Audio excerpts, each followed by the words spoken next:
Your favorite compas are back, and we have another jam-packed episode of Lunes Live. Obviously, we took a week off, but we are back. Gilberto and I were in Las Vegas on Saturday for UFC 303. We will have the recap of the card. Plus, this week's NFL talk revolves around Connor Orr's, Gilberto's co-worker, 100 bold predictions. We will go over the ones pertaining to the Chargers and the Rams. We will each give one bold prediction that will come true from Orr's list. Victor, producer, obviously has NFL rapid fire for us.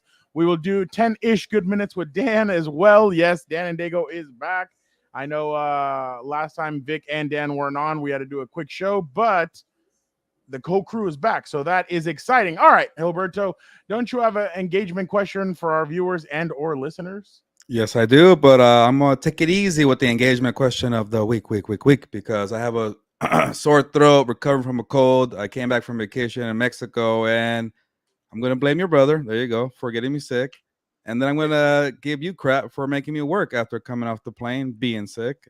I wasn't that bad, but maybe you got it worse. But we were in Las Vegas for UFC 303, and a person who has good vocal cords is Dana White, president of the UFC, who shouted, was screaming in favor of Jon Jones being the pound-for-pound best in the MMA world. So, can you imitate that for us? No, I can't. I don't have it in me. Another day, maybe Dan, or Victor. How about Victor? I mean, he's a screamer. But for the engagement question of the week, you're thinking the worst, Fernando. You're the guy who goes on people's show and says no Diddy and confuse people. Okay, let me get to the question. What is the question? Oh, yeah. For the engagement question of the week, is Jon Jones the best pound-for-pound fighter in MMA, or is it Alex Pereira? Or I got to say it right, Alex Pereira. I don't know. Pereira. My vote's for Alex Pereira. I've been saying that for a month, and he destroyed jury over the weekend. But let me know, because Dana White says Jon Jones. So in the comments, in the live chat, or in the replay, let me know, Jon Jones or Alex Pereira. I agree with Uncle Dana. I know somebody can knock him off. No, I think that, by the way, did you see though? Well, we'll get into it, but Alex, I guess, told Jiri at the airport, hey, I'm not into all that voodoo and black magic. I'm a God-fearing man. He's like, so I don't know where you get that I use magic and all this other stuff. So I guess you pop a headdress on somebody and they think that you use black magic. That was the strangest thing ever. But obviously, it was a good weekend. We'll get into that. I'll also get into my picks this weekend for Money in the Bank. Cha-ching! That's going to be exciting. So it's going to be a good pay-per-view. Man, things are heating up in the WWE. We'll get into it. But first, the intro. Compas on the beat. Let's get it. Let's go. Yeah. So we're Compas. Yeah, we are. There you go. Hey. There you go. Okay, all right. We got proof right there. Some guy that seems like he's asleep. Need you to wake up, Gilbert. There's a lot of energy. Come on, Gilbert. Let's go. Come on. Dan and Dago is at Moe's. I'll show you. I got it right. Okay, that's it. You guys, I am done with mine, but that's couldn't get better than a 2026 6th-round pick swap for a 7-rounder. So freaking love you, Chad. Hey, dude. Cool, man. Compas on the beat, man. Derwin James signing off, man. Watch Compas on the beat, man. Ooh, welcome to Compas on the Beat. I'm Fernando Ramirez. I cover the Chargers for the Sporting Tribune. With me, as always, my co-host, my tag team partner, Gilbert Manzano, covers the NFL for Sports Illustrated. What's up, bro? Not much besides recovering from a cold, but I do have a lot of stories to tell from Mexico, and then we have a couple of stories that we had in Las Vegas. So it's been a good week, eventful week, from Guanajuato to Las Vegas, but this Cancun. Cold, this sore throat, and Cancun's later, but the sore throat's not going to hold me down. I'm here. And then, we take a couple more weeks off, but we had to get one more show in to talk about all things NFL, all things UFC, boxing, WWE. We do it all here on the Compas on the Beat Network. 100%. What's up, Jorge? How are you doing? Hope you are doing well. Hadn't talked to you in a while. Willie Brown says that LA Rams will be dominant this year. We'll get into all that. I like it, Willie. Get the statements going. In a bit, he's starting it off hot. Yeah, no, it was an eventful weekend. Obviously, a lot of things going on. It's everybody says it's like the boring time, and it is of the NFL. But we still got a lot of things going, Gilbert. We have, we were doing the math the other day. We've gone to Vegas 4 times? Well, in this year, we've gone 5 or 6 times. The Super Bowl, UFC 300, Canelo. Oh yeah, UFC 303, and Tank then Davis. Tank Davis 5 times. Damn. We've gone Wow. 5 No, we times. saw Booker T during that stretch. Exactly. So, and I mean, I'm sure we have 1 or 2 more left in us the rest of this year. Depending on how everything shakes out, who knows when Conor McGregor comes. That was the big talk. And Michael Chandler, now obviously we'll get started into UFC 300. Obviously, Alex Pereira 303. he beat Bowden. Sorry, Willie. I apologize, Bowden. Sorry about that. I read that way too fast. Sometimes my brain goes faster than my mouth. So obviously the big talk was him beating Yuri, and the way he did it was just incredible. But the big talk obviously was, man, this should have been the Conor McGregor versus Michael Chandler. Michael Chandler came to speak to us, and he said, you know what? It is what it is. Some people are going to talk crap. They're going to be like, you're an idiot for waiting, but I'm waiting for this fight. And obviously there's money implications for how big this fight could be. Obviously, when McGregor decides to, if he decides to come back.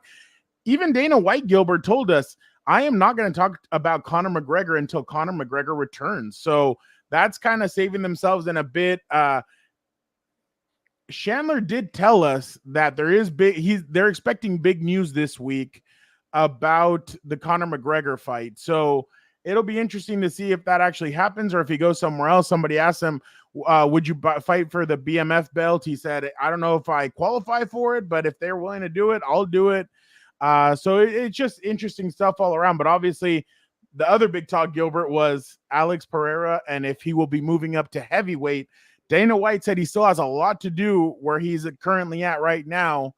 But a lot of people are talking about Jon Jones, Aspinall. They're talking about other fights that he could go up and do. Gilbert, what says you? Do you think he is ready, or do you think that Dana White is right and he should wait a little bit? But again, he is 36 years old. Yep.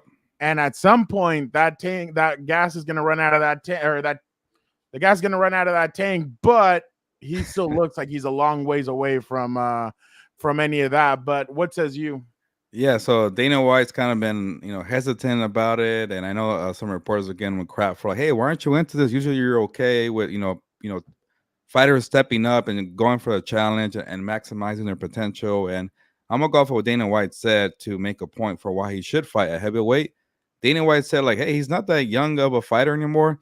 You got to go all in, and when you have this momentum, go and get the best fights that you can. And the biggest fight that Alex Pereira can make, and even Jon Jones, is fighting each other to settle the debate between the best of the best, and or maybe even for legacy, because if Alex Pereira gets a heavyweight title to go with his middleweight title, and also with the light heavyweight title, he becomes the first UFC fighter to get 3 belts and 3 divisions. So it'll be a lot on the line there. The storylines will write themselves, and it's becoming this thing where Alex Pereira is becoming like Mike Tyson-esque in UFC, where this guy's scary, this guy's dominant. Yeah, I know Alex Pereira lost to Adesanya not too long ago, and I brushed that aside because these guys fought each other twice in UFC, and I want to say multiple times in kickboxing. So when you're a 3-0 against Adesanya, that means like, eventually you're going to lose one to somebody that great. He recovered that quickly, and then he fought twice in 2 months, Fernando? He knocked out Jamal Hill. He knocked out Jiri. So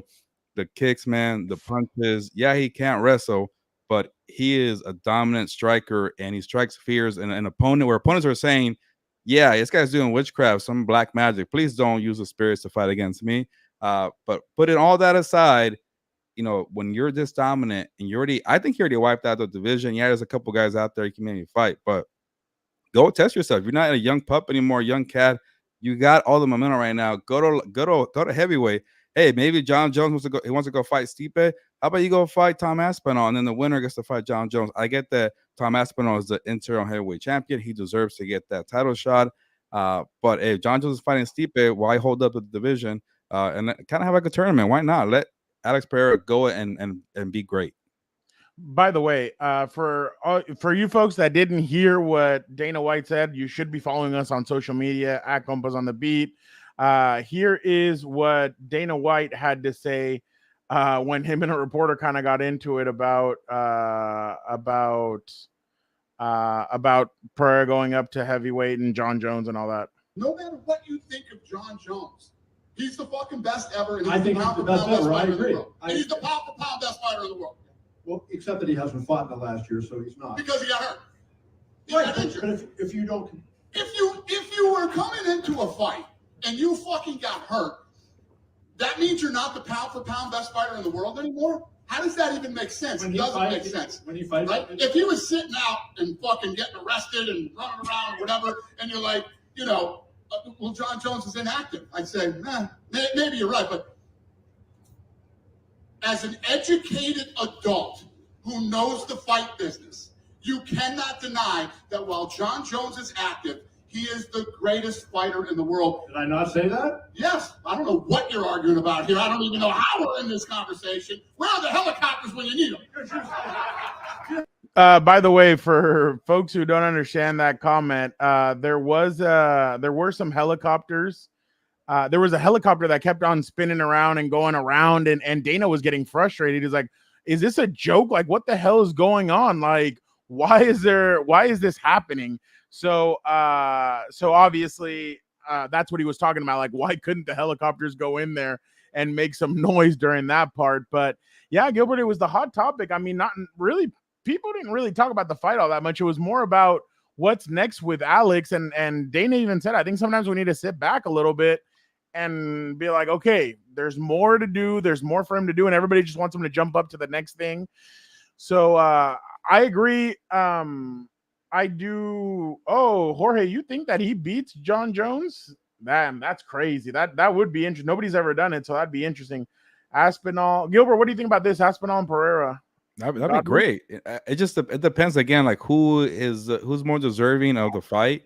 You know, people would say that Stipe is not deserving, but for some reason, Jon Jones wants to honor that fight. I get it. They had it signed and sealed, and he got hurt. That's in a way that's pretty honorable for Jon Jones to give Stipe his fight, but Stipe hasn't fought in 3 years, so I think it comes out to Pereira and Tom Aspinall. Tom Aspinall is the interim heavyweight champion who's going to fight in Manchester, right? In the UK in a bit.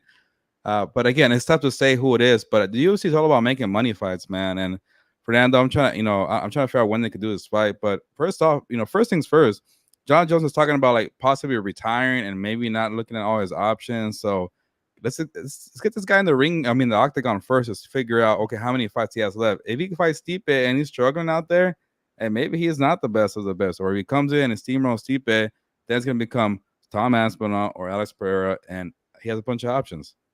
You know what's crazy? Real quick, Nestor, do you think he'd go the Tank Davis route and be like, he'd put that, Jon Jones would put that in the contract? No no magic.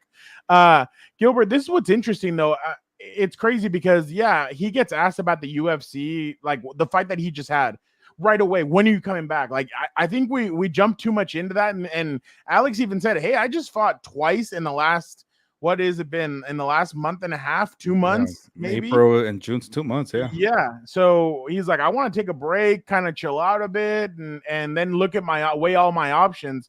So that's pretty interesting, the way how quickly everybody wants him. Okay, when are you going to get back in the ring? Or in the octagon. So it's definitely interesting. That's what his coach said. So did just say Jerry. Yeah, that's what I was gonna say. Did Jerry's team give away their game plan with a video from the locker room that ended up on Instagram? That's what Pereira's coach said. He said that he did give it away. I think Alex said it once that he did give it away. So and I think the coach said that's what you get for posting stuff on Instagram. These guys are watching everything. I mean, the teams are watching everything to see what trash the other team's talking. They're watching everything, so I'm very surprised that they. Well, remember, Ian Machado Gary was accusing MVP that he was trying to get inside information from his camp. That he was trying to talk to people from his camp or pay him. Your team is in my DMs. So yeah, I don't know. I guess people are always looking for little ways to get an advantage. Yeah, but I mean that's kind of crossing the line, though. But it's not against the rules, according to Ian. He was breaking it down. He wants to become a rule. Yeah, but it's just it's interesting to see what they're kind of doing. But Gilbert, real quick, Diego Lopez, that was madness. We were sitting there, and it was about what, Gilbert, like 4:30, almost 5. The prelims had just started. Yeah, and they announced that Ortega was not going to fight, and it was going to be, and that Diego, they didn't know what they were going to do with Diego Lopez. Then his name is Dan Ige. Danny Ige. Yeah, Danny Ige. That he came out and he's like, hey, I'm at a massage. I'm getting a massage, but I'm willing to go down there and beat him. The crazy part is Diego Lopez was offered his money to not fight. Like they told him, hey, we'll still pay you if you don't fight. And Diego said, no, I want to fight. And he had to jump up. What was it, Gilbert? He was at 145 and 300. He jumped up to 155, and then the fight ended up being at 165, I think, if I'm correct. That's 20 pounds in 2 months. Again, Diego Lopez fought at 300 also. So to see him make that jump is incredible. He dominated the first 2 rounds of the fight. In the third, Gilbert and I were kind of talking about it. It looked like he got a little bit gassed in that. And there was even one where Daniel Cormier is like, what are you doing? Why are you like, just relax, ease it out, and you're going to win this game. Or this fight. So it was just funny. But what did you make of Diego Lopez and the whole commotion, Gilbert? Because 3 hours or 4 hours before the fight, they find him a new opponent and they're willing to step up. I don't think we'd ever seen, like, this isn't WWE, obviously. This is something completely different. What did you make of it? The one thing I do appreciate about the UFC, and obviously I have my different kind of opinions about the UFC kind of controlling everything. You know, boxing for the fighters, you can make more money because there's more bidding for your services. There's 5 or 6 different promotional companies, but for the UFC to have everything in house, this is one of the benefits. When things fall apart, go call somebody else or call that person or that person because you have so many star power in your stable. And a lot of people live in Las Vegas. That was a perk about having that fight in Las Vegas. You could say, okay, I want to say, Fernando, that might have been the 5th time technically that fight was changed because there was 2 Jamal Hill fights, and then it became Diego Lopez and Brian Ortega, and then obviously you got Danny Ige. So, no, and then you changed the weight. Remember, he wasn't able to make weight, so that there was 5 changes to that card. It's a lot of shuffling going on, and the good thing for the UFC is like they have so many notable names in their stable and people that live in Las Vegas and guys who are willing to fight like on short notice. Like, I don't know if I see that too much in boxing. Like, okay, how much time do I have? 2 weeks? Nah, forget that, because a lot of people want to protect it's the Floyd Mayweather mentality. Well, I got to be undefeated to be a star in boxing. UFC, they don't give a crap. And credit for Diego Lopez for saying, you know what? I've gone through weight changes and I changed an opponent in 4 hours. You're kind of like, especially he was on the rise to stardom and to take a dangerous fight like that and not preparing for the guy. And he said, yeah, that's awesome to see. And then Dan Ige, who had another fight in 3 weeks, he could easily have been like, you know what? I got another fight to get ready for. I don't care. And he said, no, I'm going to go save this card and, get a little cash here and then also build this profile. So there was benefits all around, but just see people do it. And it's kind of like, I don't know if you've been watching this, Fernando, America's Sweethearts, Netflix documentary about the Dallas Cowboys cheerleaders, where they don't get paid much, but they do it out of passion, where they break her hips and stuff like that. It's actually a pretty interesting documentary. MJ's in it, isn't she? She is. I haven't seen. Well, I haven't been fully watching, but I've been watching every episode now and then because Caroline's been watching. It's like kind of pop in. Like, it's actually interesting. I think MJ's in it. Okay, Friend of the show. I gotta check it out. But anyways, I think she's one of the judges. Oh, really? Yeah. Well, the point is, the point is they do it to chase their dreams and they're passionate, and obviously you want to get paid. But in UFC, people keep doing it over and over again, just doing all these kind of like, F it. So I do appreciate that. I do admire that. And Dan Ige and Diego Lopez saved that card, and also obviously the domination of Alex Pereira also saved it too. But you mentioned it to start the show, Fernando. It was supposed to be Michael Jones and Conor McGregor, and we still had a good card. That's why Diego Lopez came out and said, hey, I want a top 5 fighter now. Like, I'm done. Like, I came in and I did everything that you guys wanted on short notice. I'm here. I just beat a guy that I knew I was going to fight for, put some respect on my name, and I want a top 5 fight. So I think he's earned it. I think if UFC plays their cards right, I think they have another star on their hands, because one, he's Brazilian, but he lives in Mexico. So that's 2 different regions that love him and that obviously respect. Well, I know Mexico does, but I don't know much about Brazil because obviously I'm not connected down there. But it seems like they have another star on their hands. So that's going to be interesting. Real quick, just your thoughts. Michael Chandler, smart, dumb, waiting for Conor. Is it like waiting to, I don't know, it's like this, boyfriend's cheated on you multiple times, and you're waiting for him to finally propose, and he's not proposing. So what are you doing, Gilbert? Are you breaking up, or are you waiting and hoping that he will finally propose? Oh, well, first of all, let me know if my wife is okay. But yeah, I feel for Michael Chandler because, like, what do you do, man? Like, you've been waiting for this fight to just, just get signed, and it took about a year and a half, maybe almost 2 years. Then you finally sign and you finally train, and then it's 2 weeks before the fight, and he pulls out.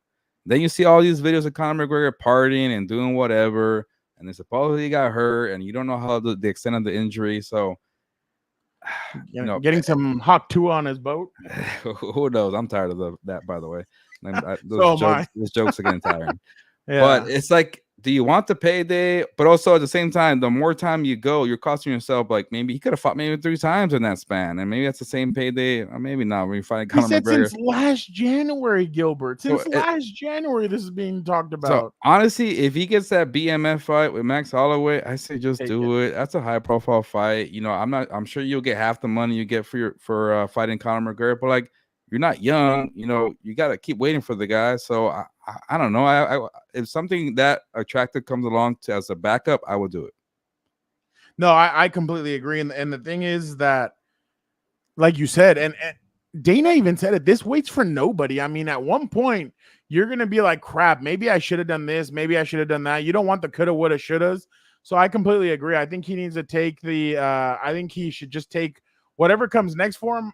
You can't keep on doing it already. Like, go ahead and take off and do it. But I don't know. We'll see what happens. Is Islam a possibility for Chandler?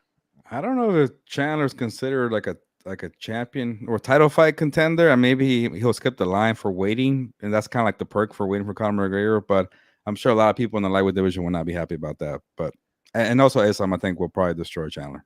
By the way, I think I think Dustin just came out and said he wants one more fight. He said the last dance, let him know. And I think somebody asked him about facing Islam, and he said he'd be down to do it, but then Islam said no chance or something like that. I think it was Islam. I can't remember. But I don't know. We'll see what happens, but definitely interesting to see that he said he has one more fight. I was hoping Islam would fight the Armenian fighter who got into the fight with the fan, but then he got suspended for like 9 months. I don't know if you saw that. Oh, that's what he said. He said if Armand can't go, I'll take Islam. Yeah, that's what it was. Yeah, and I was hoping to see that one. That'd be a pretty entertaining fight. But yeah, he got suspended. You know what? We forgot to ask Dana why he suspended. Like, I get it, but at the same time, it's kind of like, that's a long suspension. Exactly. Yeah, that's a lot, especially because that guy was already talking about a title fight and wanting to fight in Madrid against I forgot his name. I can't remember, but Taporia. Yeah, there you go. But all right, Gilbert, let's move over real quick to WWE before we have some of the guys come on. Gilbert, did you watch it yet or no? Friday's SmackDown? You haven't watched it? We got Powerbomb to the table. Oh, yeah. Gilbert, we're watching. You know what? I watched it again real quick because you mentioned that he didn't sleep for a few days, and I saw it in his face. I'm like, yeah, he looks terrible. Paul Heyman deserves an Emmy and Academy Award, whatever. Like, we all know movies today suck. Go watch what Paul Heyman is doing right now. Like, every week he looks terrified. It looks every week like he really gets into the character. It looks like every week he does not sleep a day or two before the show to really look like he looks terrible. He doesn't dye his hair, the little hair that he has back here. Doesn't look like he dyes it right around this time. He lets his 5 o'clock shadow show. Why? Because he's fully embraced in this character. And on Friday, it was Solo's induction to be now the tribal chief, and everybody was on board. All 3 other members of the bloodline were on board. He turns to Paul Heyman, and they're at Madison Square Garden, mind you, and they ask him, and I think that's Paul Heyman's hometown. I think he's a New Yorker. They look at him and they say, Paul, are you ready? And then he's like, Solo, I love you. and I do not acknowledge you as my tribe. The stadium erupted, Gilbert, and that led to Solo beating his ass. They then Jacob Fatu puts him through the table the same way that you remember what the Shield used to do, where Dean Ambrose and Seth Rollins would grab him, pick him up, and then Roman Reigns would throw him through. That's exactly what they did to him. Paul Heyman is, like, again, incredible. I don't like all the Solo hate on social media that I've been seeing. I think Solo's done a terrific job. Is he Roman Reigns? No. But what he's doing right now with his character, he's invested. The other members of the bloodline are invested. Jacob Fatu just got at it. He's invested. What they're doing with this storyline is incredible, and I really think that they've taken this to a whole new level. They're going to take on at Money in the Bank Roman Reigns. It's going to be Roman Reigns, the bloodline against Roman Reigns, Kevin Owens, and Cody Rhodes in a 6-man tag team match. I'm kind of hoping they add a 4th member to that for Cody's side so that it's 4-on-4, so we can really see Jacob Fatu and we can see the four members go at it. But man, what Paul Heyman's doing, and then Gilbert, there was a storyline where, I don't know if you guys remember, I think it was a year ago. It was Jey Uso versus Roman Reigns for the championship, and he was about to beat Roman, and then all of a sudden Jimmy stopped him. I think it was 2 years ago. Jimmy stopped him from winning the championship, and he's like, the reason I did that, I don't want you to be like him. I don't want you to fall under their spell. I don't want you to turn into him. 2 years later, everybody thought that it was kind of a dumb angle of why he did that. Now we're seeing why. Solo is power hungry for to become the tribal chief, and now he's made himself the tribal chief. Gilbert, I'm telling you right now, that pop when Roman finally comes back is going to be something immaculate. Like, it's going to be crazy. And by the way, all they're doing is saying, we want Roman every single night, every single time Paul Heyman's out there. We want Roman. We want Roman. Like, he's going to be a kind of an anti-hero slash babyface. But it's going to be amazing when he finally comes back. But right now, what we're watching from Paul Heyman and from the bloodline is incredible. And Gilbert, there's still a lot of members left. There's still Umaga's son is out there. There's still other members of this out there. So we ain't just done yet. I'm telling you, when Paul Heyman said we're only in the 4th inning, he was right. This is right now what they're doing with this storyline is incredible, Gilbert. Yeah, I thought this whole approach would be kind of boring and maybe a reach and like, okay, you're trying too hard. I told you after WrestleMania. I told you I don't know how this is all going to look. No Roman. Jimmy's now out with an injury. I don't know how it's going to look. Man, I've been pleasantly surprised. And honestly, it gets credit to Paul Heyman to keeping that going. You know, like you mentioned, he gives it a full effort, keeps it going, and he adds that element of like, okay, you feel like you forget you're watching. It's supposed to be, you know, entertainment, but it's actually he's giving it that kind of spin where you're like, oh, okay, you know, he actually has a connection with Roman Reigns, and we actually have seen it away from the cameras where they actually get along, and so it's not surprising for him not to acknowledge, you know, Solo Sikoa. And then you start thinking too, like, okay, when is Roman gonna come back? Because I feel like, man, this is going so. That's what. But I was gonna say, it's going so well. Like, you can maybe extend it a little further, make people wait a little, marinate a little more. They say in boxing. Yeah. No, and look, this is my opinion. Obviously, whatever people want to say, it's fine. I think at Money in the Bank, Solo should pin Cody Rhodes. That sets up a championship match at SummerSlam. And Roman comes in. I think that unless Roman thinks that he still needs more time. Remember, Roman's father just passed away. So he may be wanting to take more time. Who knows? But I'm just telling you, if it's not at SummerSlam and if it's at another, because I mean, in a sense, SummerSlam, you're gonna sell it no matter what. And I guess it'll sell because everybody's gonna be like, oh, maybe this is where Roman comes out. And if he doesn't come out, well, whatever, we'll wait for the next one. But we're getting to that point where it's getting pretty damn close because WrestleMania just ended, Gilbert, and we're already looking to the next WrestleMania, which is going to be in Las Vegas. So I really think so. What I would do if I was them is if SummerSlam is still the date, then I would have Solo pin Cody Rhodes this weekend and set up a championship match and make that the main event, and then give it that pop that everybody's looking for. That is really gonna shine and they're gonna do great things. So I really think that that's the route that they should take.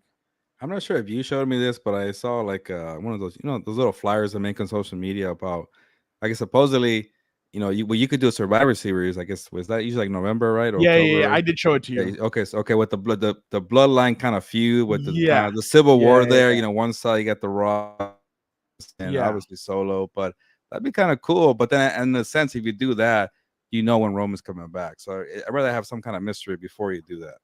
Well, and I still think that if they're gonna do all this, so on Monday Night Raw right now, I was watching it before we jumped on here, and Chad Gable came out and told Jey Uso, my family did to me what you did to your family.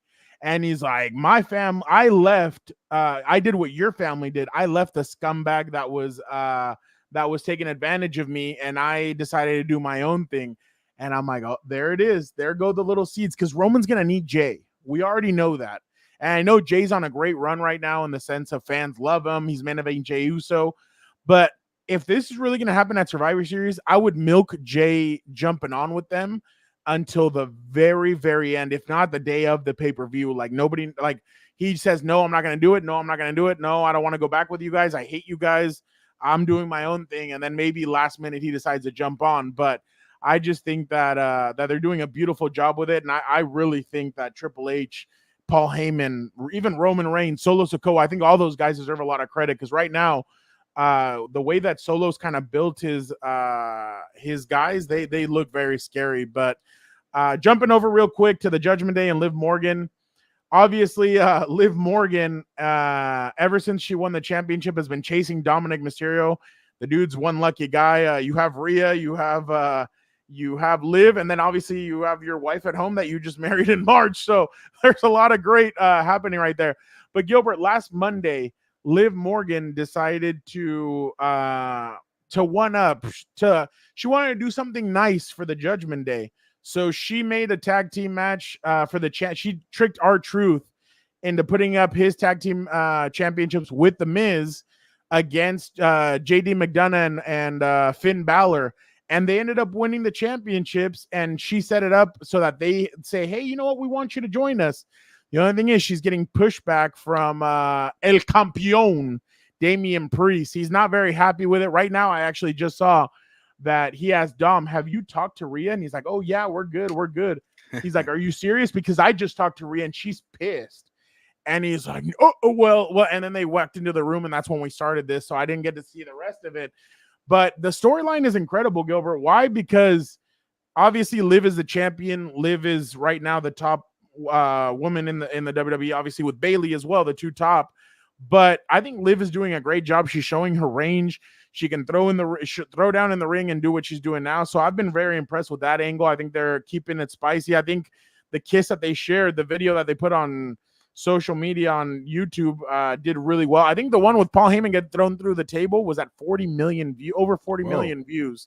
So people are really invested, but it's been pretty interesting to watch the maturation of Liv and the way she's kind of grown, because the last time that she had a run, it really wasn't all that well because of Ronda Rousey, and it was just a mess. Right now, they're telling a really good story with Liv. She keeps on taking shots at Rhea. Like today, she released a shirt that says Liv is always on top. And somebody put, wow, Bayley put, wow, that's spicy. She's like, I've never heard any complaints, winky face. I'm like, Yeah, we're getting ready for Netflix. That's what we're getting ready for. So yeah, very very interesting to say the least, Gilbert. But real quick, I will give you my predictions for Money in the Bank, Gilbert. You can give me yours if you would like. I'm going to start off with the World Heavyweight Championship match, Damian Priest versus Seth Rollins. If Priest wins, Rollins can never get another title shot. If Rollins wins, Priest must leave the Judgment Day. Oh my God, I started off with the hardest one. I'm gonna go with, I think Damian Priest retains. For some reason, and I know people want Seth Rollins to win it, but there's a reason why he dropped it. I know he had the knee injury and everything, but there's a reason why he dropped it. I think Damian will get the win, and Seth won't have another title shot. I think Seth would do well right now to kind of chase, do some other things, and then maybe work his way back. Intercontinental Championship, Sami Zayn versus Braun Breaker. I want to go with Braun Breaker, but I think for some reason Sami Zayn's going to end up winning.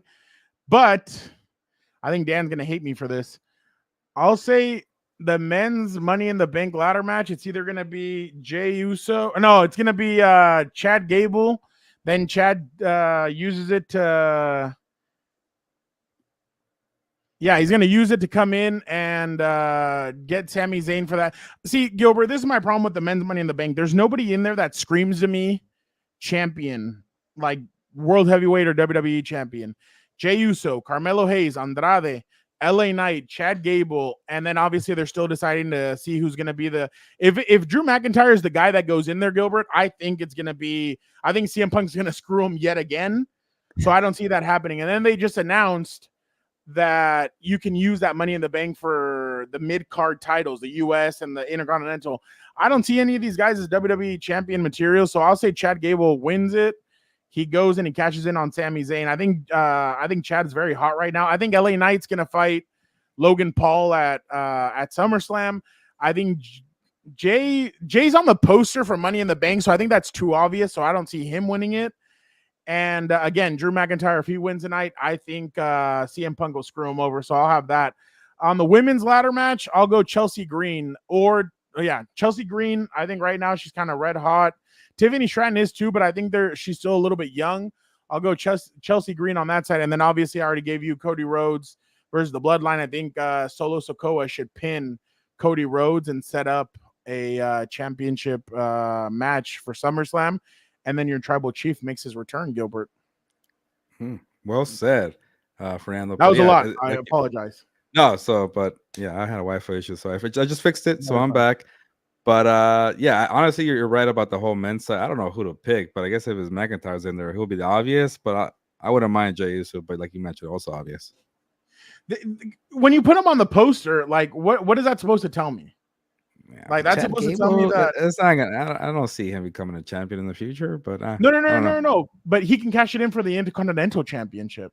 Oh, that's what the yeah. They said that now you can cash him into the. So that's what Dan and I were talking about. Then what the hell's the point? What do you want to do that for? Okay. Yeah. So I think Chad Gable wins it. He'll cash it in on Sami Zayn, and that's how he'll get his Intercontinental Championship. So I think that's the way they might do it. Because the other guys, like I said, LA Knight's gonna fight Logan Paul regardless at SummerSlam.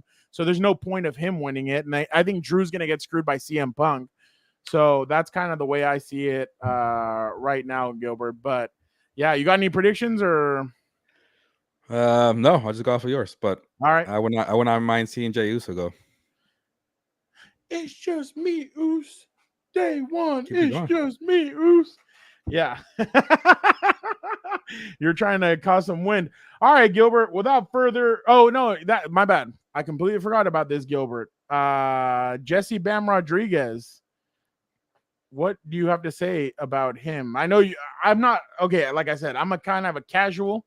You know more about this, but he was Gilbert. Teofimo Lopez fought over the weekend, and there was more about Bam on my timeline than there was about Teofimo. Obviously, Teofimo won, but Bam's hard shot to the body, I think in the 6th round, was very interesting. But Gilbert, what do you make of him? Is he the next rising star? Because boxing needs these guys. They need some rising stars. Is Bam Rodriguez a rising star? Thank you to Victor Producer for that one. Yeah, well, first of all, Teofimo Lopez fought a nobody, so he does not deserve attention. I like Teofimo Lopez. He's been good to me for interviews, but fight somebody, please, with a post. But I wanted to give a couple, minutes here for Jesse Bam Rodriguez because he is becoming a boxing star. The only problem with him, he fights at super flyweight, and nobody really cares about super flyweight. It kind of reminds me when Chocolatito Gonzalez became the pound-for-pound best after the Floyd Mayweather era. Yeah, people cared, but they didn't really care. And then Chocolatito was paired with Triple G's cards. He was a co-main event with Triple G to kind of give him some pop there. So maybe Jesse Bam Rodriguez could kind of do that, where maybe he fights on a Canelo undercard and becomes a co-main event. He has to do that because he's a smaller profile fighter, but he's an exciting fighter. The way he fought against Juan Francisco Estrada, who's the thing about Jesse Bam Rodriguez, funny because when Chocolatito was in his dominant era, all the guys that he beat, Jesse's beating them now. I'm like, those guys are still fighting, like Soren Visay, and obviously the one who just beat Gallo Estrada. I'm like, these guys have been fighting for a long time. So I guess when you're a flyweight or a smaller guy, you get to get to fight a little longer. But he needs to fight new stars. He needs to build up intrigue, marinate fights. And the one that we're not hearing about is Inoue, the Japanese monster. The only issue with that, hey, and I love Jesse Bam Rodriguez for saying this. He called it a fantasy fight. He's like, yeah, that's a good fight. We all want to pair Inoue and Bam because they are smaller guys who need opponents. But he said it's a fantasy fight because he's 2 weight classes above. I'm not going to go wrist tag when he's 2 weight classes above.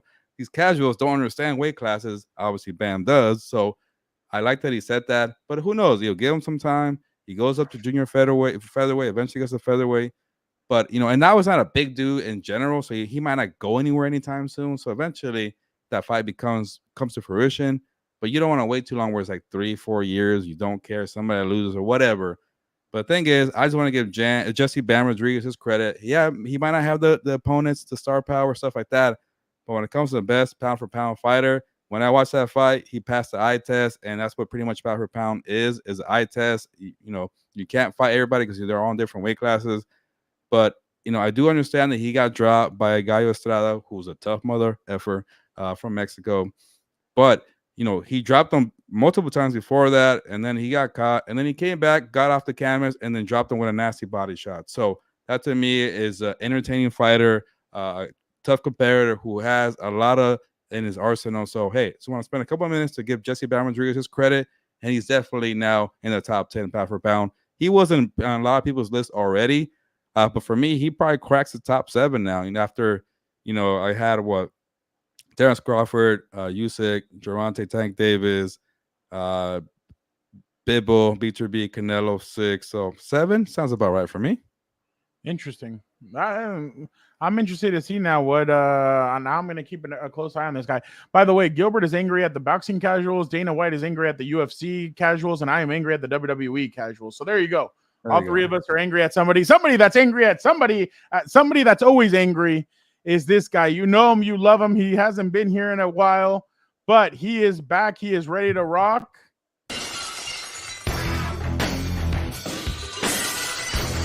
Thank you, Gilberto over here trying to dog my boy Chad Gable. Chad Gable has been better than any of that final boss garbage. Let me tell you something. Drew McIntyre better like than backing that boring fighters, final right? Boss garbage. Dan, do you know somebody is sick right now, and he decided to blame somebody else that's in here as well? Let me tell you something about Gilberto. Okay, I have to be tamed, all right, because you know I'm not just incognito out here. But who's this? Elizabeth. What's up? How you doing, Elizabeth? How are the Compas? Where's Dan and Dago? Well, here now. He's here now, live from the classroom. All right, well, no worries. Although I'm live from Moe's, as you could tell. But anyway, I don't know why he wants to blame me, but like you see how this guy just likes to throw his He's a finger pointer guy, Frown. Everything goes wrong in the world. He's like, it was that guy's fault. He screwed up the whole thing. It's that guy's fault. No, that's not me. You were the chauffeur who was sick, and I told you I better not get sick. But I'm not. Let me tell you something. Did you die? Did you die off of my 3 hours of sleep and I was feeling like garbage? This guy, you want to talk about friends? This guy let me drive when I felt like absolute garbage, pounding Dayquil and monsters. That's what he did. I felt like somebody getting hopped up full of drugs, just trying to stay awake and get going and doing it. I couldn't believe it. You're alive. You're welcome. I do appreciate that, and I'm gonna be positive. Like I told your brother the other day. You know what? I'm not too mad. If Dan, you're the culprit who just got me sick, then you know what? It's okay because I got sick after the vacation, not during. So I'm not too mad. Let me tell you something. You're trying to blame me, but let's go back to the COVID era, do a little contact tracing. I wasn't the one who was in a third world country recently. No offense to anybody. Third world country. Wow. That's you, my guy. Yeah. That's you. Okay. That's you. I don't think Mexico is considered a third world, but what would you consider it? Have you seen it? What would you consider it? All right, Dan. We're gonna do a little Oh, there you go. There you go. Gilberto will be the one Mexican that gets the Montezuma's curse in Mexico. Why me? Why would I do that? No, I don't mess with that black magic stuff. This is who you are. This is you are. National sports writer. I need to be taken care of. Where's my assistant with my things? That's who you are right now. You're like that. You're like what's his name? Jack Black and Tropic Thunder before it got, well, never mind. I'm not going to talk about that. But Jack Black and Tropic Thunder, where he's like, I need the prop guy. This is too heavy. Where's the prop guy? Bring me the fake gun. It's too heavy. Dan, we're going to do a little version of rapid fire with you just to go over some Let of me this holster stuff. So, my hyperbole gun. That's Dan, scary. when you wake up in the morning, is this still can you believe this? You have no idea what I want to say. Could you imagine that? Oh Do shoot. you understand? Oh my get rid of that comment there? Nice. We've all been there, dude. We've all been there. Do you understand? When I wake up, I do two things, Gilberto. This one's for you. I get up, I pound the ground to let the devil know he didn't take me. I'm still alive. And I say, and then I look up and I say, thank you to my Lord and Savior, Jesus Christ, the Son of Odin, God of lightning is my quarterback, and Jim Harbaugh is my head coach. Competence has finally come to LA. Let's see what's last gonna night at the BET Awards, they honored one fallen individual who passed away. Oh, Really? they really? Oh, is that real? I had we no have- idea. Moment of silence for OJ. Well, he wasn't guilty according to OJ, no one Hey. was as fast as you on and off the field. Well, he was slow. When you were on that 405 getting away from the police, you looked lightning fast, just like you did running the ball for the Bills. The police couldn't touch you, just like the defenders couldn't. This man beat a double homicide. Like, you want to put him in the go category? That's where you allegedly. You were obviously our great lawyers there. you're our Colorado Buffs expert. Get a They're load of phoning in. this. Man, you're going through everything. Harbaugh, What's your freaking long Colorado now. You're speaking as the Colorado football after Shador, Shiloh, and Travis? Okay, let me start by saying I'm a leader of men, not a follower of men. I'm a father, not a baby daddy. I lead my sons. I don't follow my sons. My sons, Travis included, are getting ready to migrate to the NFL. I'm not following them to the NFL. I'm a bona fide leader. I'm a daddy, man, not a baby daddy. I'm a real father. I paved the way for my babies. They're not paving the way for me. I plan on being here and being dominant because they are establishing something that we're going to continue to build on for years to come. Yeah, I don't know how much I believe that. No offense. Like the thing about Deion Sanders, honestly, and this is my biggest thing, right? Whereas Deion has such an advantage over every other D1 coach in the system, because who the hell doesn't want to go play for Deion? But I think his biggest problem is that, like, you know, he's a great recruiting tool and everything else, but there's something that happens in that building that's not right, that the culture's not right. And I think you see that in a lot of transfers and a lot of people kind of talking trash and everything else. And I think that's been his biggest problem. But, you know, to his point of I'm not a follower, well, he's followed his kids from Pop Warner, probably middle school, high school. He's been their head coach now to for both their colleges. So yeah. I don't know how that doesn't – like, what is he talking about? That doesn't make sense. Like, clearly he's contradicting himself. Dan, would you have paid $517 to watch Colorado play last year? No, I wouldn't pay $500 to do a lot of things. Like, you know what was funny? Today I was showing the kids, if you've ever seen it, if anyone's ever heard the If I Can Dream by Elvis, I showed them the special from 1968 where he performs it live on TV. And we were kind of talking about it. I'm like, okay, who's buying and who's selling? Some kid said he's selling. He's like, there's no strobe lights. Like, this is boring. And da-da-da-da. And I was like, you guys really are just an abomination. The Tic Tac and the Fortnites is killing your brain, dude. I was like, I would rather pay $200 to see a hologram of Elvis than get free VIP tickets to see the Yahtzees and the Yeats and everybody else, the baby this and that's or whatever. Like, I'm good. Little Yachty. Who cares? EA Sports just came out with a ranking of Colorado in their video game. They're going to be 87 overall. Are you serious? Did they not watch the tape? I would love to see what USC is. That's probably a bigger lie. That is ridiculous. An 87 overall. They went 4-6. I love this comment. These fools went 4 and effing 8, but sure. Yeah, exactly. Yeah, that's why to me, when players get wrapped up in Madden ratings, I'm like, dude, who cares? Like, it doesn't mean anything. Like, all right, it's cool when you play with yourself and your buddies and all, but who gives a rat's ass? Go win a Super Bowl. Speaking of Playing that, with yourself. damn. What'd you say? Play with yourself? You're weird. You said it, not me. I didn't say that. You just said it. Like the video game. Moron. Part of me that actually Watch I'd be this, Dan. surprised that you actually won a game. But what I would have changed was, okay, there's part of me that actually still love, like when I see these young players, I see like Patrick, out there at quarterback running around, laughing, having fun. I'm like, I used to be like that. What the hell happened to me? And I just got too serious. And but again, I can only look back and think, okay, if I do. Oh God. I need Tom Brady to shut the F up. I am so tired. Like, there's days where he says good things, like the league is soft and it's terrible. Then there's days where he says these stupid things, like, I was too serious. Are you like that? That is so crazy to me. How else do you win Super Bowls? Like, not everyone has the 12th man and the commissioner in their back pocket. Like, you know what I mean? Like, that's just crazy to me. Like, the game itself, you're a professional. You have to approach it as a job.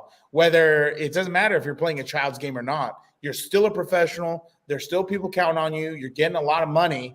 So no shit, you have to take it pretty seriously, dude. Me at my job, I take it pretty seriously, and I earn not even close to anything of what that fool earns. So that's ridiculous to me. That's soft. Yeah, you get a cool bucket hat, though. I like that hat, by the way. Yeah, I know. It keeps me well, if Gilbert comes to a game, he can maybe get one, right? Yeah, I'll take one. I don't know. This is coach's gear. This is Why? coach's gear. Because I get the Montezuma curse on me? Or what? Dan, tight ends list came out. What do you make of it? Number 1, Rob Gronkowski. Number 2, Travis Kelce. God. You're going to put Travis Kelce over Kellen Winslow, Shannon Sharp, Ditka, Gates is 9? Yeah, that's ass, dude. I can't stand this, like, new age revisionist. I kind of like this list. Of course you would, because you're. Well, the like first 2 have won Super Bowls. The other ones didn't win crap. What the hell did Tony Gonzalez and Kellen Winslow Brown, win? can you read the list for me? Does it say tight ends who won Super Bowls, or does it say tight ends? Tight ends are good and won Super Bowls. No. That's not what that says. It says top 10 tight ends of all time. How did you play the game? Did Rob Gronkowski? All right, fine. Move up Shannon Sharp. He got 2 Super Bowls. Shannon Sharp's better than probably those 2. Looks like he's still playing. I would say Antonio Gates is better than those 2. Antonio Gates revolutionized the position. Everybody forgets that. Because of Antonio Gates and I can't remember if it was Tony or not, but I think Antonio. No, Gates it was Tony Gonzalez and Antonio Gates. Yeah, no, the crazy part to me, they both got wide receiver money. Or the whatever crazy part to me is the time. Jason Witten thing. Like that one, like 6th, really? Like, but that's kind of probably a cowboy pass. The Antonio Gates thing is he did get busted once, so that's kind of the reason I think why he didn't make it. And there's a lot of wait till I launch my investigation into the Kansas City Chiefs. I'm gonna tell you, I'm gonna find a lot of good stuff, dude. Wait till I work for the NSA. Oh, speaking of that, Dan. Well, no, I'll do that next week. Jeffrey Simmons came out, Dan, and that guy spoke sounds about familiar. his Week 1 matchup against Caleb Williams and the Chicago Bears. He said, "Painted nails." I can't wait to say that to him. I hope the Titans beat the hell out of him. And there goes Gilberto's 14-2 team or whatever he thought they were going to be. 11-6. Super Bowl contenders and all this stuff. You're putting a lot of faith in a guy who can't even throw a fade route in practice. And then this is not a soft game. No matter how they try and make it soft, it's not a soft game. One last one before we bring in Vic, the producer. Dan, Mike Florio came out with his list, his power. Now, if you're going to talk about this man, you bring his proper title. I will not address him until you bring his proper title. Dr. Florio. Dr. Florio came out with his power rankings. Dan, what do you think of his power rankings? This is how you know this. This is how you know this guy's an idiot. Your team is he put the Steelers, with 2 quarterbacks in the backfield. Are you kidding me? Are you kidding me? Converting a quarterback to a running back, which again, I want it to be known. Everyone laughed at me when I said Justin Fields should be playing running back. Wait, we're not there yet. We're not there yet. The Buccaneers, huh? Look at who he has Look. at numbers. He has a certain team that we Gilberto go. picked 2 teams away from you. The Rams trash. No, They're not better than 2 us. down, 2 at 17. Oh my God, the Bears. Dude, the Bears aren't even gonna be able to sniff our jockstrap this year. I don't think they're gonna be as good as Gilberto likes to think and pump them up. I don't think any of these guys are as good as the Chargers will be this year. But you know like why a he list does from this? last year. He has like nothing special here. It's all from No, last he's an year. idiot. Yeah, literally, you have the AFC I think the Championship up top. Buccaneers. I think finally people started listening to me about the Buccaneers. You have the AFC and NFC Championships up top. This guy's His an divisional round entirely, pretty much here. idiot. Yeah, this guy's an idiot, dude. Well, I except for the can't Eagles, stand but- Take a bold take. between him and his idiot Gilbert, co-host over there, the what would- doofus. Look at the Cardinals at 30. What the hell? Gilbert, what would Cardinals be your are one ass, on dude. here? Huh? Give me your one. What's one outlandish? What's a team that you would have put up more? Put up more? Yeah, like make them jump a couple spots. Well, obviously the Bears. They have them in the playoffs and the Falcons. Oh my God. You said who? I would lower the yeah? Cowboys. I would You're lower big. I would lower the Browns. I would lower the Dolphins. You said something about the Titans. Man, I think Victor's team is the Titans. Not Oh mine. my bad. I thought you said what? You said Cardinals and who else? I will And go Bears. Cardinals and Commanders and the Commanders. Bears are like my surprise Commanders? teams. But yeah, I will bring down for sure the Dolphins and the Browns. The Browns, I don't trust Deshaun Watson. They get a quarterback. I'll rank them higher. But Well, remember what the stat I gave you when we were in the car that he has the most passes that were incompletions. Yeah, he's been terrible. Yeah, I don't know. How dare you? I'm okay with the Buccaneers. I actually do believe in them. You're starting to worry me on the Bengals, Fernando, with Joe Burrow's wrist injury. That's concerning. And I think the Packers will take a step back. I don't know how the Giants are that high. I would put the Giants and the Panthers fighting for dead last, dude. Where's the Giants on here? I can't see. Oh, Yeah, 28. they're 28. like the Giants aren't better than the Cardinals or the Commanders. No. At least he has the Vikings 23rd. Because they. Well, Gilbert, I think you would need them at freaking I know, 31 or 30. Yeah, a little lower. But the first top 10 on his list feel kind of lazy. They feel like last year's teams, besides the Bengals, I guess. Yeah. No, I agree.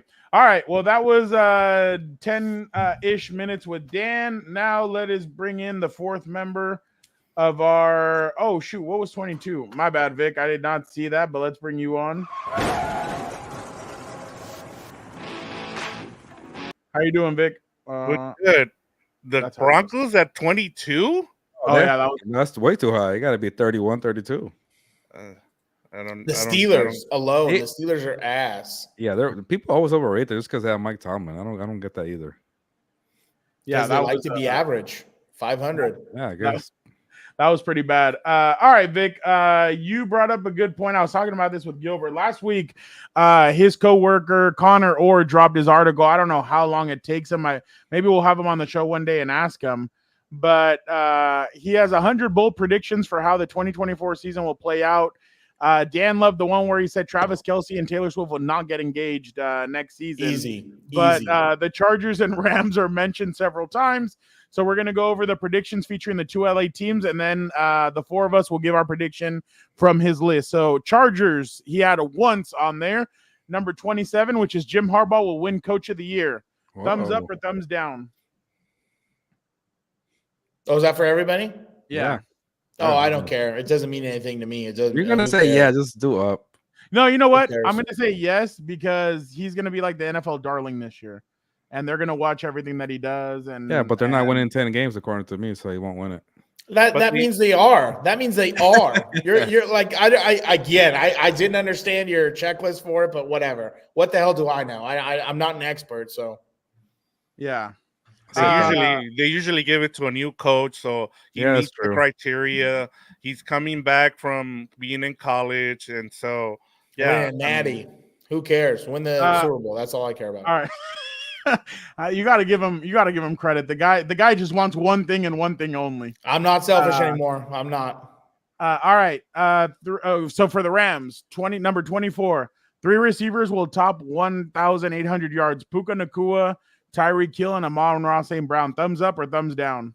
Tyreek Hill? Who did you say? Wait, this what? is for the Rams? Okay, so 3 receivers in the NFL will top 1,800 yards. Oh, okay. On the Rams, I'm like, what? No, that's what I thought you said. No, but it's pertaining to the Rams. My bad. 3.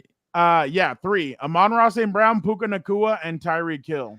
1,800. So yeah, so thumbs up or thumbs down. I think the Rams I think the Lions are going to go a little bit backwards. I don't think Jared Goff's the guy. What was it last year? Did somebody even get one? Yeah, one Tyreek. I think it's going to only be 18? one. One. Yeah.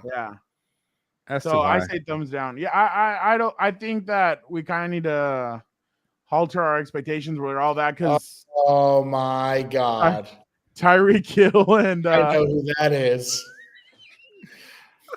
What a scumbag! I will not take that hand grenade. I will not take that hand grenade. I hate this guy. I hate this guy.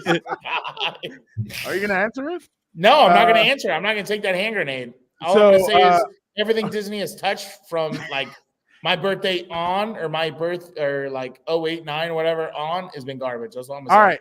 All right. Let's see. Number 3. You got to do it now, Dan. You got to answer the question. I know who that is. He's nothing but a rat bastard. You can't lose a sub, bro. Come on, you got to do it. His stupid questions about Acolyte. No, I haven't seen Acolyte. I don't care for it. I'm not going to watch it. Everything dumb, Disney has touched is garbage. Okay. I had a whole 20-minute lecture in class with all these people born in 2009, how everything in their childhood was garbage compared to mine. Are you serious? 2009? Jesus. I swear to God, dude. We pulled up Disney from 2009 on. Most of it was garbage anyway. No, I'm not watching the Acolyte. I saw someone get a haircut with a lightsaber, and I'm like, you know what? I'm out. I saw another one headbutt a lightsaber, and I said, yeah, the Mandalorian. That was Mandalorian. That was bad, by the way. Yeah, that was weird. That was an awkward scene.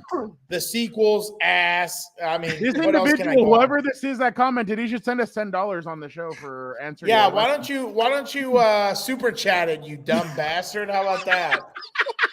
Yeah, give us a super chat. All right. Number 30, my Venmo request. How about that? Number 35. Kobe Turner will have another 9 sack season.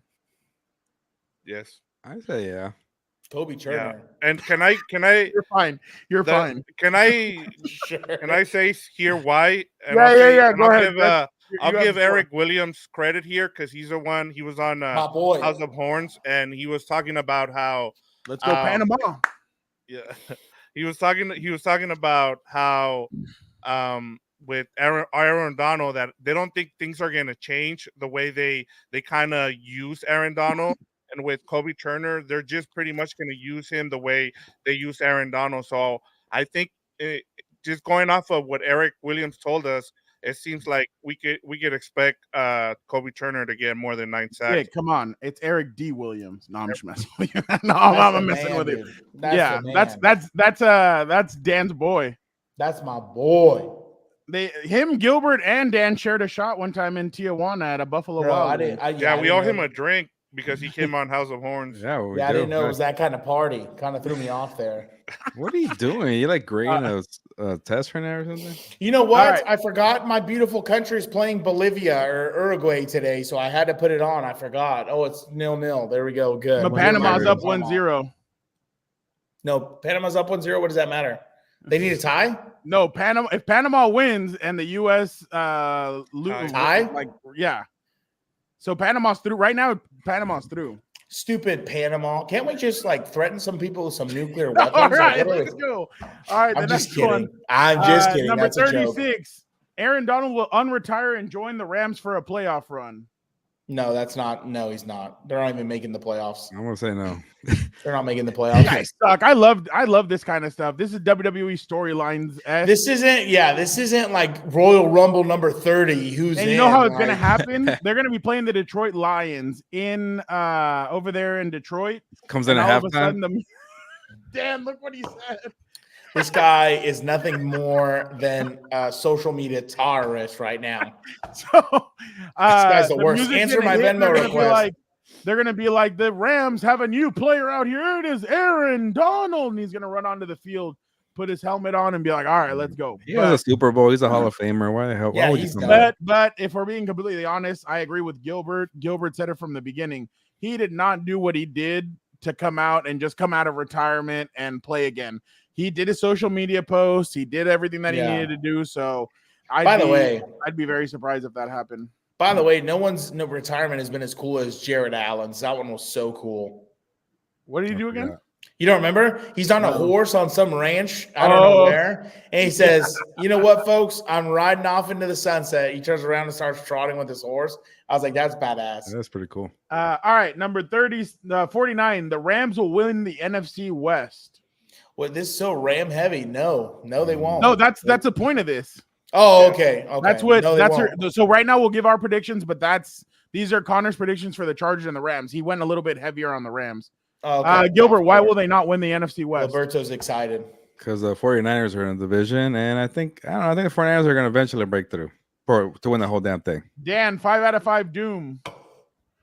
This guy's an idiot. Get him out of here. Super block. How about that? Boom or doom or whatever. All right. Super block his ass. 53. The Kyron Williams will lead the NFL in rushing. Damn. Kyron Williams is their running back, Dan. No, I know who he is. No, he won't. No, he gets hurt too much. He won't. Ram fans are gonna hate me. I keep doing everything I do. Vic, why will he not win the? Well, I mean, Connor has him. He has Puka Nakul going over 1,800 yards, and he has Kyron Williams being the rushing leader. Leader's like what, 15? That's a lot of yards. That's a lot of yards, and you're expecting Kyron Williams to stay healthy. You brought in Blake Corum, who pretty much plays the same style as Kyron Williams. They're gonna do a share committee. It's gonna be a running back committee with the Rams, and that's how they're gonna. I mean, you build your offensive line to be able to run the ball, and you drafted a running back in the 3rd round to be able to share the load. So I think that's the reason why he's not gonna get it. He's still gonna be good. I just think he's gonna share the load with Blake Corum. Kamani Vidal will lead the league in rushing. Vidal. I only know a few Vidals. That's your 6th round draft pick, Dan. Oh, there you go. Oh yeah, from Troy or whatever, right? Yeah, there you go. Good job, Dan. Check out my interview on Roto World, by the way. They kept trying to force me to hype up Kamani Vidal, and I'm like, okay, I don't know why. Roto World? Yeah, it's a fantasy football show. Oh, fantasy football. They really want Kamani Vidal to be something. I'm like, I don't know. He's a 6th round pick, but okay. But I mean, like in today's age, I think the running back by committee is the way to go. You've got to do it to keep these guys fresh. You've got to do it. All right. Number 74 and the last one before we choose ours. Joshua Carty will break the NFL's rookie record for most points scored in a season. Wow, there's a lot of Rams positivity here. Is that a thumbs up or thumbs down? Who's going? Points? What are you talking about for fantasy? No. They're talking about I think he's a kicker, right? Yes, the kicker. Yeah. Oh, give me a who cares? Okay, no. Kickers. Yeah. You love one make kicker. the damn thing. As long as they make the damn thing. That's the only thing. You love your boy for your first Super Bowl. You got a picture. Dicker. Lost a judgment for the Sunday night, or what is it for the Sunday ticket? Right, which they lost, but over $4 billion, which after the antitrust is going to amount to $12 billion. So we're going to get the 18-game season because the NFL is going to have to. Is that me or is that you? Oh, that might be me. I think that's him. Not me. Oh, okay. He said load management. Yeah. Like the NFL is going to load manage. I told I collect my money. No, get this terrorist out of here. Get him out of here. I'm about to launch Steel. It's not Osama bin Laden. It was Osama bin Berhalter. That's the manager of Team USA Soccer. Yeah. The bastard, I'll give him credit. He makes the good names. But I was going to tell you, if the NFL load manages, they need to close their doors. It's not the same game anymore. Let's just end it. Oh, yeah, this is getting ridiculous. Like, do you understand? I get alerts on basketball now, and I just laugh because I'm like, that's a joke of a sport now. It's not real. It's just stupid. What are you talking about? Bronny James is the next star for the Lakers. That is the most idiotic thing I've ever seen. You know what else was stupid? I get an alert. LeBron's thinking about taking a pay cut to get Klay Thompson. Obviously, no one wants to play with LeBron. First of all, what year is it? It doesn't matter. Klay goes somewhere else. Now he's like, LeBron thinking about taking Max Steel. You're going to take a Max Steel at 40, guy? Like, this 41. This is it. Who cares? The Lakers are a joke. The sport is a joke. I can't stand it. It makes me nauseous. Mine, finally, somebody's agreeing with me with the Commanders, and Connor Orr had Jaden Daniels being Offensive Rookie of the Year. And remember when Victor asked us if you had to put your whole savings on it, who's gonna be rookie of the year? I say Jaden Daniels. You looked at me like I was crazy or delusional, but I think Jaden Daniels will be the guy because I think he has more on his plate. He's gonna run the football more. He's gonna throw the football more. He doesn't have as much help as Caleb Williams. And then I also like what the Commanders are doing. I like Dan Quinn, the experience. I'll take Dan Quinn over Matt Eberflus, right? So, did you not hear the interview talking about running the football with the Commanders? With the Austin Eckler. I was going to get to Austin Eckler. I'm not high on the running backs. He's not a 300 touch whatever guy. Exactly. Austin Eckler. That's why Jaden Daniels will run the football. He's going to see Austin. I'm just going to run the football instead. Oh my God! Friend of the show, right? Friend of the show. Let me ask you, okay? I don't care what people think about me. I am so against running quarterbacks. It's not even funny. Like, don't get me wrong. I'm all right with the scramble. But this design quarterback runs, I'm like, ugh. I'm not a fan of it.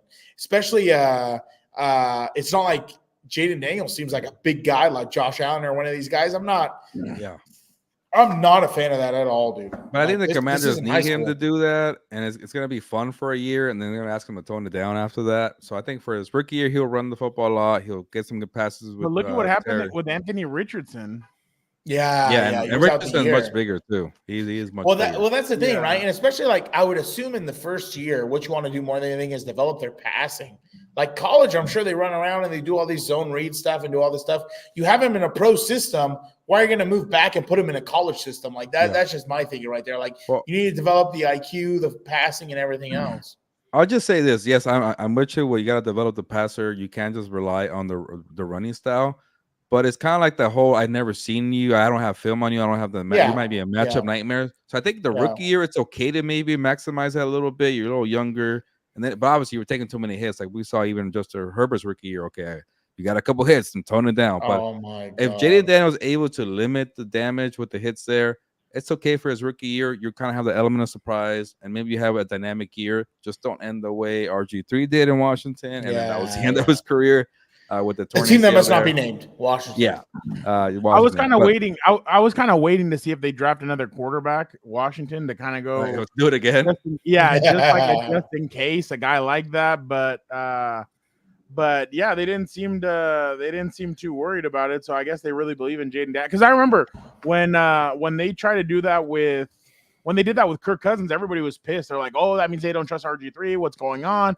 But yeah, at the end of the day, it was a smart move because they had a backup just in case if RG3 wasn't the guy. So that was a good one, Gilbert, that Jaden Daniels will win Offensive Rookie of the Year. Vic, back to you. Everything good? Yeah, we're back. The power went out for some reason over here in Northridge.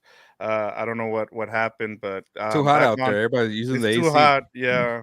Yeah, probably the AC caused something going on here, but it happens. But just to finish my point in terms of what I was kind of getting to, in terms of the NFL is going to have to pay out some of that money.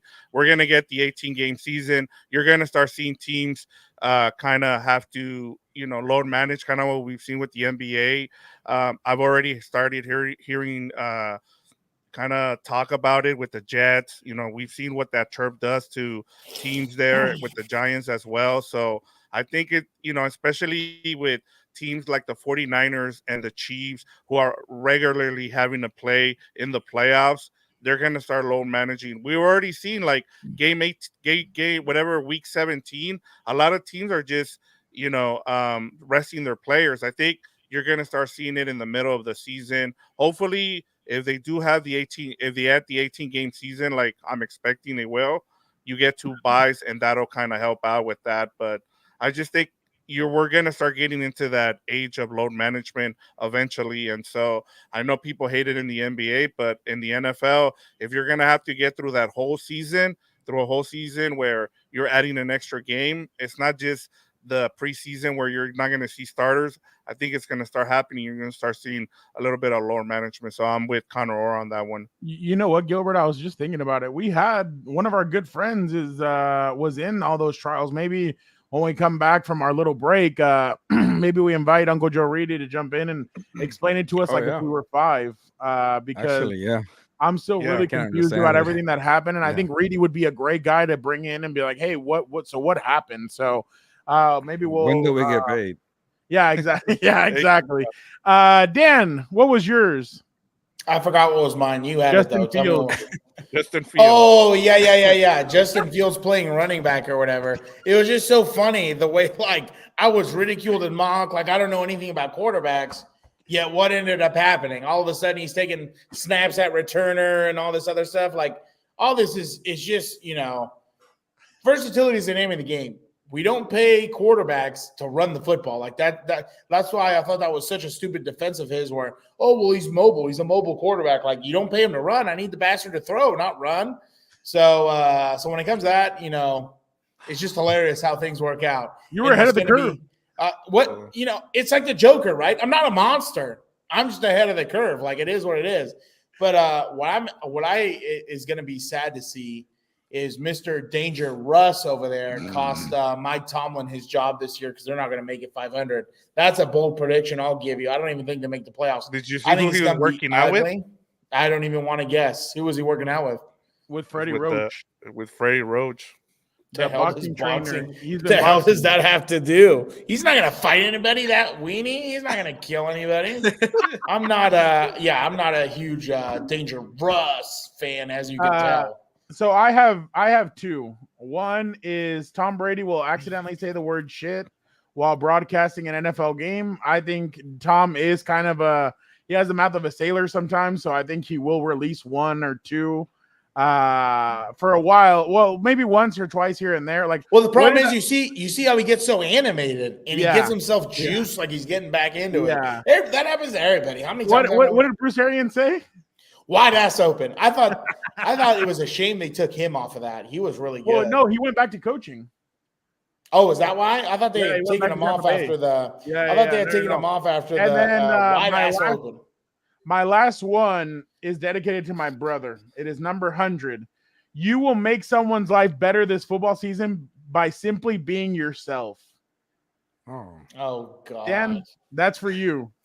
You're going to make people on this pod better because you're going to make them smile because of what you have to say and the information. Don't worry. The pitchforks are at the end of the season because I'll tell you, half of these quarterbacks ain't worth a damn and they're getting paid all this money. I just find the league just growing more like worse and worse by the day. I don't even know what I'm watching anymore. If they load manage, on a positive note, you had to make it terrible. If they load manage, it's a joke. What they pay these quarterbacks is a joke. Well, Gilbert, I hope you don't get mad, but I have some quick things for Una Mas. It's been a while, so I thought I'd have something. Look at him. He's starting to squirm. He's nervous. This individual in Singapore had a heart attack after winning $4 million. Oh no! Really? Yeah. You didn't see that video on Twitter? They died as they won the jackpot. They won the jackpot. They died. Yeah, in Singapore. That's crazy, dude. Who gets the money? Yeah. Nobody. I don't know. I wonder if it nobody goes to because you're the individual, the one that won it. Yeah, man, you have to collect $4 million and suffered cardiac arrest from excitement and died. That's some foul play with the casino, maybe. So Yeah, a little shock there at the end. For real. I thought that was pretty interesting. By the way, today is a pretty interesting day. Bobby Bonilla Day. Bobby Bonilla. Yeah, my bad. Whatever. So, but I just wanted to remind you guys, there's other people getting paid as well, not just him. The Nationals are still paying Max Scherzer $15 million. Ken Griffey Jr. is getting his last payment of $3.5 million from the Reds. Manny Ramirez is still making $1.96 million from the Red Sox. Max Scherzer, I think, is also getting paid by another team as well. The Mets. No, I know. No, I'm saying Max Scherzer is getting paid as well by another team. They owe him money too. Isn't he with the Texans right now? No, that's the Mets. The Mets. The Mets and Rangers. The Mets, the Rangers, and the Nationals are all paying him money. Yep. He's making That's the American dream. He's making like $70 million this year off of that. Jesus name. It's gonna be Shohei in 10 years. That's why baseball's a joke, the way they pay out salaries. All right, let's talk a little bit about dating. Which diamond would you rather have, Alex Rodriguez or Derek Jeter? Alex Rodriguez had Madonna, Cameron Diaz, Cynthia. No. Jeter. Just go to Jeter. Go to Jeter. This is Yeah. trash. Yeah. Look at All that, right. Jeter. Mariah Oh, Carey, he gets priority right here. Jeter. Look at everything. Alba, Yeah, Jessica Biel, Jordana Yeah. Brewster. That's from Yeah. Fast and the Furious. Yep. Adriana Lima, Hannah Jordana Davis, Brewster. Is that the? That's oh, Vanessa that's his Lachey. sister. That's Yeah. Vanessa Lachey right No. there at third Did he base. date? Yep. Who? Vanessa Oh. Lachey. Yeah. Vanessa Oh. Lachey. She ruined the whole thing now. Eskimo Brothers. Scarlett Johansson, God, you're a Minka Kelly, dumbass. and Tyra Banks as the reserve. You got Jessica Oh, Biel yeah. on there. I mean Alba and Biel. Oh yeah, give me Jeter. Bro, are you Jeter's kidding? way better. Scarlett Johansson, Jessica yeah, Alba, shortstop. and Yeah, Jessica Biel? Scarlett Johansson would be peak. I would take that one over. Tyra Alba. Banks on your bench, man. This is a star. Yeah, There's some other ones they left out. Honestly, there's Jeter. more. Jeter was way better. I think Alex there's Rodriguez was Daisy trash. Fuentes, and there's two other ones. No, that he had no dated. dirt coming out, and he married after he played ball. He made money. What are you talking about? He did have dirt come out. Wasn't he the one who had herpes or something like that? He had something. Allegedly. No, Allegedly. You don't know the story, Dan. So what he would something. do is, He had some STD or STI. or no. whatever it was. So the way he would do it was he have all the people, whoever came to see him, he have them put their phone in a basket, and then at the end of the night, he give them a like a nice gift basket as a thank you. Oh wow! But nobody gave him herpes in return. No. Okay. Oh, okay. I thought he okay. had. Well, I don't know why more guys don't do that or have them sign NDAs and the phone thing. Like these guys are stupid. Dan wanted me to show you guys this one. Now I'm worried. Who knows what I suggested? Oh my God! No, show the caption. Yeah, show the caption. I couldn't believe this when I saw this. It says DeMar Hamlin is looking scary. It's still crazy how somehow he wasn't comeback player of the year. This year he is clearly coming different. He's Yeah, a let's he's tone a it free down. agent, so he's not Yeah. coming anywhere, dude. Did you guys Hey, hear? I'll credit for coming back to the NFL. I give him that, but he ain't Yeah, looking scary. why do they change it? They changed the Think what? comeback of the year rules It's so now, or the stupid. Like yes. no, You have to like be coming back from injury, not because you suck, basically, Dan. you got to come back from life You mean apparently to win not the fucking suck? Yeah, Right. life. I was about to say, yeah. Dan, this is for you. Terrible. It was just announced that the Kansas City Chiefs and Hallmark are teaming up with the Oh, yeah, I saw NFL this. and Skydance Sports for an original movie, Holiday Touchdown, a Chiefs love story. Oh my God! Yeah, sounds like a dude. snoozer. This Are is they just dropping getting it out of on control. Christmas Day? I don't know what it's. I'm gonna take you to watch it, Dan. Can we go on? No, a date you're for this? not. No, Yes, you're we not. are. I'm not Is watching this- that is- garbage. I think this will be better than the Acolyte. That's not. That is Don't, terrible, don't dude. you like holiday movies, Dan? We could go watch this. How about that? No. You know what the type of holiday movie I have is The Grinch. The Nightmare Before Are you Christmas. guys? Are you guys happy with Nobody your wants height? that Or no? garbage. What? Are you guys all happy with your height? Do you wish you guys were taller? No, I'm. Do you I'm wish good. we were a baller? Oh, I wish I was Well, taller. I could have I gone can higher. say- use 2 inches. Could have played some college ball. $1,000 for surgery to increase his height from 5'6" and All right, I don't need it that bad. I'm good. unable to walk, and required him to turn a screw in his legs every day to stretch them gradually. The That recovery does not look. That does more not than a look year right. and might lead to Okay. complications such as infections or pain. Oh, The no big paragraph deal. shows Here's how some much taller he complications. became Oh after my the surgery. God. Is this worth it?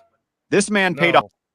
He paid $150,000 to crank a machine and torture himself. That's what it was. Are you kidding me?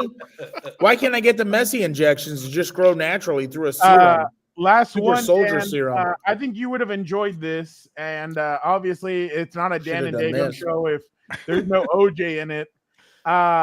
Former WWE writer and WCW magazine editor Kevin Eek was on the Lap-Sided Fan podcast. He shared some crazy WCW stories, including one where he talks about being in the room when Vince Russo pitched the idea to pay OJ Simpson to take a lie detector test on live Oh TV. my God. That's how you know WCW was going down. What would happen if you think the Bills still sell Simpson jerseys or no? No, they don't. Really? That's a No. legend of theirs. Wow, that's kind of crazy, dude. I guess double homicide will do that to you. Oh my God. Allegedly. Folks, just to let you guys know, we will be off for the next 2 Mondays as we get ready for the NFL season. You guys know during the NFL season, we're cranking out content left and right, obviously with some of the other events we have. But the 8th and the 15th, we will take off. The 22nd, we are back. So the next 2 Mondays, we will be off.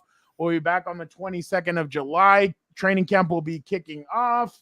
We're going to have a lot of content from training camp. For Fernando, hey, you can even say we're probably going to have content this week off Nate Diaz and Jorge Masvidal. Oh, yeah. They're not totally dark. Not totally dark. I completely forgot. Yeah, we will be having content still throughout the weeks, even though we're not going to be doing the show this week. Who do you have in that fight? Who do you have in that fight? Nate Diaz. So we will be at the press conference for Nate Diaz and Jorge Masvidal. I think Gilbert will be at the fight on Saturday. Most likely. And then most likely, and then maybe not this weekend, next weekend, I'll be having some content out there. I just don't know what kind of content it's going to be, but it's going to be fun content. You guys should tune in, especially Charger fans, because either way, you guys should be happy with it. So, yeah, we're going to definitely crank out some content while we are gone. It'll be 2 weeks, and then we will come back in full swing for training camp. My bad, I completely forgot about the Nate Diaz and Masvidal thing. So that'll be interesting because I forgot to ask Dana, and I was thinking about asking Dana about that fight, who he had, but then I completely spaced once he started talking about Jon Jones' boy, Jon Jones, and all that. So definitely interesting time. But yeah, like I said, 2 weeks, and then we'll come back full swing, ready for training camp, and obviously leading the road towards New Orleans starts July. Well, whenever we come back in July, July 22nd, the road to New Orleans starts there. So make sure you guys tune in. Don't forget to like, comment, subscribe. Don't forget to check out our page. Don't forget to go check out all the other videos. We have a lot of interviews from UFC 303. Make sure you guys check them out. Check out the videos where Dana talks about everything Alex Pereira, everything about Jon Jones. Then he also talks about Ryan Garcia and maybe why Ryan Garcia should not have been suspended by boxing, and he might be innocent. So that was definitely interesting to say the least. Make sure you guys check out the Instagram page. Make sure you guys check out the TikTok page. Make sure you guys subscribe to the newsletter. When we come back, the newsletter will be up and running. So make sure you guys are on that. And again, thank you guys so much for joining us this week. Again, we will be off. Make sure this week, though, don't forget, is the 4th of July. Happy Independence Day. America. Love it. Love America. Make sure you guys are careful with your dogs when it comes to. There'll be no drinking and no driving. Yeah, exactly. No fireworks losing a finger. Are you guys one of those that don't put ketchup and mustard and all that? Like, there's people that I guess they're like the hot dog police. He doesn't like barbecue. ketchup or mustard or mayonnaise. Yeah, no. I like barbecue. I love. I was gonna say, what's wrong with me? What's wrong with you, Mister? I don't eat guacamole. Don't forget, we forgot. Don't think we forgot. Are you American? You gotta have ketchup. Come on. No, it's disgusting. I think it's gross. Wow. What I was gonna tell you is that Friday night though in Bourbon Street, we're gonna get close to meeting St. Peter, dude. We're gonna party. Oh yeah, we're gonna go crazy, dude. So make sure you guys check out everything else on the page. Again, we do this all for you guys. We have some great content out there. This page is underrated. This show is underrated, but you guys tell everybody about what we are doing on this page. Again, thank you guys so much. We'll be back July 22nd on full force. But for the time being, ¿sabes qué, Gilbert? Vámonos. Yeah, it's been a good NFL offseason because it was combat sports season for us. A lot of content. We got from 1,000 to 11,000 subscribers here. Shout out to you guys for doing that, Dan, Victor, and Fernando. And if you, the viewers, of course. Team effort all around. But we appreciate everybody in the chat. And we'll be back in a couple of weeks. And, yeah, like Fernando said, check out the channel for a lot of content. But on that note, nos vamos, pues, vámonos. Be a compa, tell a compa.